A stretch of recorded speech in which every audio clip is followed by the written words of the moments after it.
Hi అండి. అందరికీ నమస్కారం. Welcome to my channel. ఈ వీడియోలో ఏపీ ప్రభుత్వ ఉద్యోగులకు మరియు పెన్షనర్లకు పెండింగ్ బిల్లులు చెల్లింపుల తాజా సమాచారం అయితే వీడియోలో తెలుసుకుందాము. వీడియో అయితే ఎక్కడే గాని స్కిప్ చేయకుండా ఎండ్ వరకు చూసేయండి. అప్పుడే ఇన్ఫర్మేషన్ పూర్తిగా అర్థమవుతుంది. అలాగే వీడియో చూస్తున్న ప్రతి ఒక్కరు లైక్ చేయండి ఫ్రెండ్స్. ఈ వీడియోని తోటి ఉద్యోగ పెన్షనర్ మిత్రులతో అయితే షేర్ చేయండి. కొత్తగా మన ఛానల్ చూస్తున్నవారు ఇంకెవరైనా సబ్స్క్రైబ్ చేసుకోకపోతే వెంటనే మన ఛానల్ అయితే సబ్స్క్రైబ్ చేసుకోండి. సబ్స్క్రైబ్ చేసుకోవడం వల్ల నేను చేసే ప్రతి ఒక్క వీడియో మీ వరకు రీచ్ అవుతుంది. ఇంకా ఆలస్యం చేయకుండా వివరాల్లోకైతే వెళ్ళిపోదాము.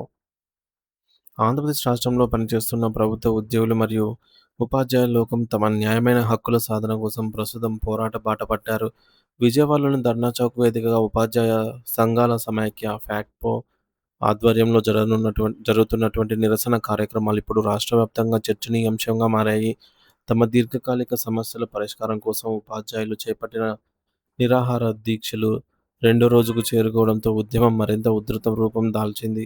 రాష్ట్ర ప్రభుత్వం తమ పట్ల అనుసరిస్తున్న నిర్లక్ష్య వైఖరిని నిరసిస్తూ తక్షణమే తమ డిమాండ్లను నెరవేర్చాలని అయితే వారు గళమెత్తారు.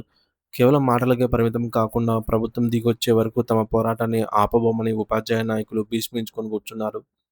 ఈ నిరసనలో భాగంగా ఉపాధ్యాయులు ప్రధానంగా 12వ వేతన సవరణ సంఘం 12థ్ పీఆర్సీ ఏర్పాటు చేయాలని డిమాండ్ చేస్తున్నారు. సాధారణంగా ప్రతి 5 ఏళ్లకు ఒకసారి ప్రభుత్వ ఉద్యోగుల జీతభత్యాలను సవరించాల్సి ఉంటుంది. కానీ ప్రస్తుత పరిస్థితుల్లో కొత్త పీఆర్సీ ఏర్పాటులో జరుగుతున్నటువంటి ఈ యొక్క జాప్యం వల్ల ఉపాధ్యాయులు ఆర్థికంగా అయితే తీవ్రంగా నష్టపోతున్నారని అయితే వారు ఆవేదన వ్యక్తం చేస్తూ ఉన్నారు.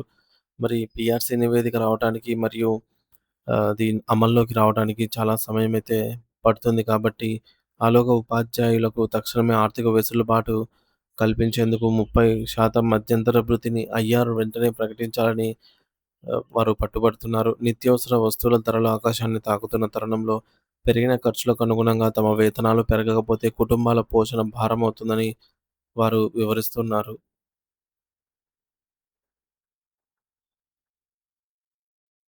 వీటితో పాటు ప్రభుత్వం వద్ద పెండింగ్‌లో ఉన్న 4 విడతల కరువు భత్యం, డీఏ బకాయిలను వెంటనే విడుదల చేయాలని ఉపాధ్యాయులు కోరుతున్నారు. కరువు భత్యం అనేది ద్రవ్యోల్బణానికి అనుగుణంగా పెరగాల్సిన ప్రాథమిక హక్కు అని, దానిని నెలల తరబడి నిలిపివేయడం ఏమాత్రం సమర్థనీయం కాదని వారు మండిపడుతున్నారు. అలాగే ఉపాధ్యాయులు తమ సెలవులను వదులుకొని చేసిన కష్టానికి ప్రతిఫలంగా వచ్చేటటువంటి సరెండర్ లీవ్ బకాయిలను కూడా ప్రభుత్వం తక్షణమే చెల్లించాలని డిమాండ్ చేస్తున్నారు. ఉపాధ్యాయుల పట్ల ఫ్యాక్ట్‌పో నాయకత్వం తీవ్ర ఆగ్రహం వ్యక్తం చేస్తూ, ప్రభుత్వం తమ ప్రాధాన్యతను మార్చుకోవాలని, సంక్షేమ పథకాలతో పాటుగా ఉద్యోగుల సంక్షేమాన్ని కూడా చూడాలి అని హెచ్చరిస్తోంది. ఉపాధ్యాయుల సర్వీస్ నిబంధనలకు సంబంధించి ఏకీకృత సర్వీస్ రూల్స్ అమలు చేయాలనేది వారి మరో ప్రధాన డిమాండ్. మరి దీనికి సంబంధించి గతంలోనే రాష్ట్రపతి ఉత్తర్వులు వెలువడ్డాయని రాష్ట్ర ప్రభుత్వం కూడా జీవో నంబర్‌లు 72, 73, 74లను విడుదల చేసిందని వారు గుర్తు చేస్తున్నారు. ఈ జీవోల అమలుపై న్యాయపరమైన అభ్యంతరాలేమీ లేకపోయినా అధికారులు కావాలని కాలయాపన చేస్తున్నారని వారు ఆరోపిస్తూ ఉన్నారు. దీనివల్ల పదోన్నతులు మరియు ఇతర సర్వీస్ ప్రయోజనాల్లో ఉపాధ్యాయులు వివక్షకు గురవుతున్నారని వారు ఆవేదన వ్యక్తం చేస్తున్నారు.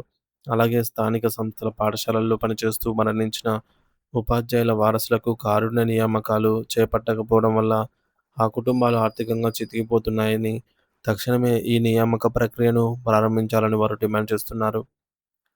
విద్యా వ్యవస్థలో భాగంగా తీసుకొచ్చిన హైస్కూల్ ప్లస్ పాఠశాలలను బలోపేతం చేయాలని, అక్కడ మౌలిక సదుపాయాలు మరియు ఉపాధ్యాయుల కొరతను తీర్చాలని వారు కోరుతున్నారు.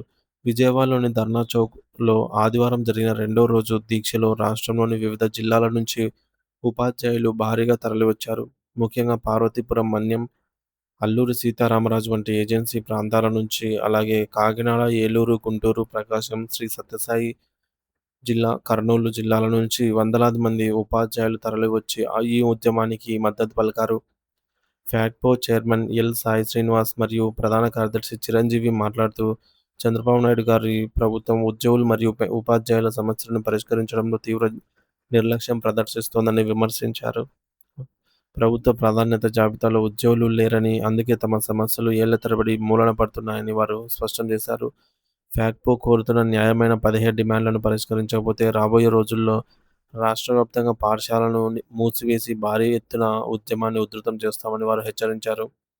తమ పిల్లల భవిష్యత్తును తీర్చిదిద్దే ఉపాధ్యాయులు ఇలా రోడ్ల మీద నిరాహార దీక్షలు చేయడం ప్రభుత్వానికి మంచిది కాదని తక్షణమే స్పందించి చర్చలు జరపాలని వారు కోరుతున్నారు. ఈ నిరసన కార్యక్రమం ద్వారా ఉపాధ్యాయుల లోకమంతా ఏకమై తమ హక్కుల కోసం ఎంతవరకైనా పోరాడతామని చాటి చెప్పారు. ప్రభుత్వం నుంచి సానుకూల స్పందన రాకపోతే విజయవాడ కేంద్రంగా మరింత పెద్ద ఎత్తున ఆందోళనలు చేపడతామని నాయకులు ఈ సందర్భంగా అయితే హెచ్చరించారు.